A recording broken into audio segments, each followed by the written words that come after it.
প্রিয় ভাই ও বোনেরা, আমার এক বেঈমান ছিল, আমার সাথে চালাককে বজ্জাতি করে সে ওমান গেল। যাওয়ার পর 24 ঘন্টা সে পরপুরুষ নিয়ে লিপ্ত থাকে। রাত দিন 24 ঘন্টা সময় কাটা পরপুরুষের সাথে। স্বামী সন্তানের কথা কিছু তার না মনে থাকে। শত শত ফোন দিলে সে রিসিভও করে না। তাই সে বেঈমান যাওয়ার পর কইছে বলে আমি আইছি চালাকি করে তোর কাছে কি যাইবার, আমি তোর কাছে আর যাবো না।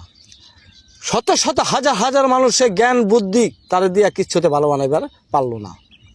সে 24 ঘন্টা 2 বছরকার কন্ট্যাক্টে গেছিল, 2.5 বছর চলে গেল, সে বাড়িতে আসলো না। পরপুরুষের লোভের লালসায় তার বাপ মা হলো আরও লোভী। তা ভালো যখন হলি না, তোর কপাল তুই খাবি। পদ্মা করে দুধ দিয়ে আমি গোসল করে বাড়িতে আসুম। তাই হে বেঈমান আমার জীবন থেকে বিদায় হয়েছে। তাই পদ্মা করে দুধ দিয়ে আমি গোসল করে পবিত্র হয়ে যাচ্ছি। আপনারা আমার লিগে দোয়া করেন, আমার নাগাল এমন বেঈমান জিন কারো ভাগ্যে না পেছে, কারো জীবন জিন এমন নষ্ট না করে।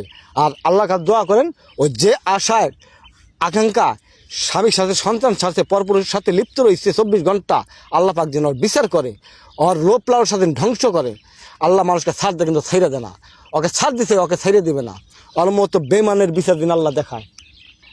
আল্লাহ পাক আপনার কাছে লাখ কোটি শুকরিয়া, আমার সন্তান নিয়ে এবং সুখে শান্তি থাকবেন না তৌফিক দিয়েন।